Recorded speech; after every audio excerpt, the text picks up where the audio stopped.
মাগুরা যে শ্রীপুর উপজেলার জারিয়া গ্রাম, সেই জারিয়া গ্রামের শিশু যে শিশুটি মারা গেছে, আমরা আছি এখন সেই জারিয়া গ্রামে। এই আমার পেছনে যে বাড়িটা রয়েছে, এই বাড়িটিতে সেই শিশুটি থাকতো। এই রাস্তায় কিন্তু খেলাধুলা করত।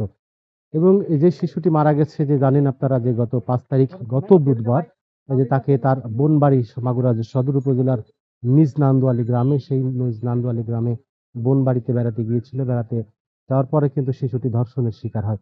এবং ওই পরদিন যে ৬ তারিখ বৃহস্পতিবার, তাকে প্রথমে মাগুরা সদর উপজেলা সদর হাসপাতালে ভর্তি করা হয়। সেখান থেকে তার শারীরিক অবস্থার অবনতি হলে তাকে ফরিদপুরে রেফার করা হয়। সেখানে যখন তার শারীরিক অবস্থা আরো অবনতি হয়, তখন তাকে অচেতন অবস্থায়, অজ্ঞান অবস্থায় কিন্তু ঢাকায় রেফার করা হয়। এবং সেখানে ঢাকা মেডিকেল কলেজ হাসপাতালের আইসিইউতে ভর্তি করার পর সেখানে যখন তার জ্ঞান ফেরেনি, তখন শিশুটিকে কিন্তু সম্মিলিত সামরিক হাসপাতালে ভর্তি করা হয়। এবং সেখানে মৃত্যুর সাথে পাঞ্জা লড়ে শিশুটি আজকে কিন্তু সেখানে দুপুরে মারা যায়।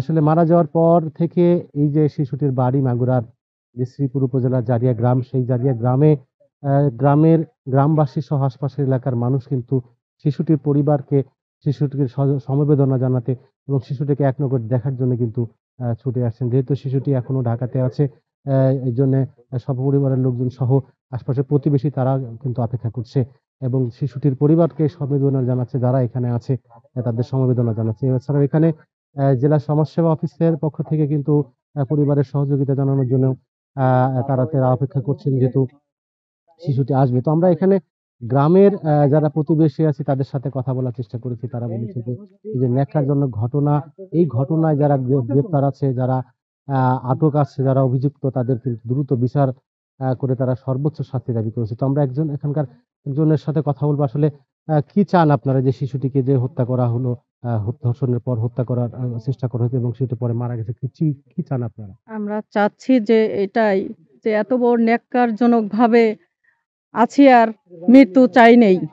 আমরা ছোট্ট শিশু আছিয়া, তার এত বড় ন্যাক্কারজনকভাবে মৃত্যুটা হয়েছে। এর জন্য আমরা অনেক দুঃখিত, অনেক কষ্ট যন্ত্রণায় বুক ভেঙে যাচ্ছে।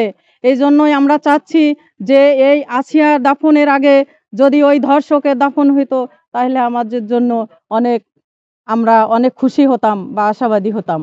যেটা শুনছিলেন আসলে, যে পরিবার, স্বজন এবং প্রতিবেশীরা তারা চাচ্ছেন যে এই যে আসিয়া, যে শিশুটি হত্যা করা, যে মারা গেছে, এই ধর্ষককে কিন্তু তারা দ্রুত বিচারের দাবি করছে। তো আমরা এসে দেখেছি এই পরিবারকে সহযোগিতা করার জন্য জেলা সমাজসেবা অফিস থেকে আসা হয়েছে। আমরা তার সাথে একটু কথা বলে জেলা সমাজসেবা অফিসের উপপরিচালকের আসলে আপনাদের কোনো নির্দেশনা আছে কিনা, বা শিশুটি কখন আসবে সর্বশেষ, আপনার যদি একটু আমাকে বলতেন। আমাদের এই শিশু আ তার পরিবারের এই মুহূর্তে কোনো প্রয়োজন আছে কিনা, আমরা মূলত উদ্দেশ্য সেটাই। যে আমরা তার প্রয়োজনে কতটুকু আগে আসতে পারি, সে কারণে আমরা আসছি। তার প্রয়োজনটা দেখব। দেখে তারপর সেই অনুযায়ী আমরা পদক্ষেপ নিব। আমাদের সচিব স্যার আমাদের নির্দেশনা দিয়েছেন।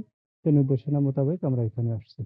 তার পরিবারের সদস্যের সাথে কথা বলে আচ্ছা, যেমনটি শুনছিলেন যে আ এটা সমাজসেবা অফিসের পক্ষ থেকেই, পরিবার তো যেহেতু খুবই নিতান্তই গরিব, অসহায় একটি পরিবার, সেই পরিবারকে সহযোগিতা করার জন্য সমাজসেবা অফিস থেকে তাদেরকে বলা হয়েছে, নির্দেশনা দেয়া হয়েছে। এজন্য তারা অপেক্ষা করছে যে শিশুটি কখন আসবে, শিশুটির মরদেহ কখন আসবে, সেটা আর অপেক্ষা করছেন। এখন আপনারা দেখছেন যে এই যে বাড়িটা, এই বাড়িটাই কিন্তু শিশুটি থাকতো। এই বাড়ির উঠানে কিন্তু শিশুটি খেলা করতো। এই বাড়ির উঠানে, এই রাস্তায় কিন্তু শিশুটি দৌড়াদৌড়ি কিন্তু আজকে সেই বাড়িটা আ শোকের ছায়ায়, শোক বিরাজ করছে। এবং এই পরিবারে যেহেতু তারা শিশুটির সাথে অনেকে রয়েছে, শুধুমাত্র এখানে শিশুটির বাবা এবং আ একটি বোন আমরা দেখেছি শিশুটির বাড়িতে।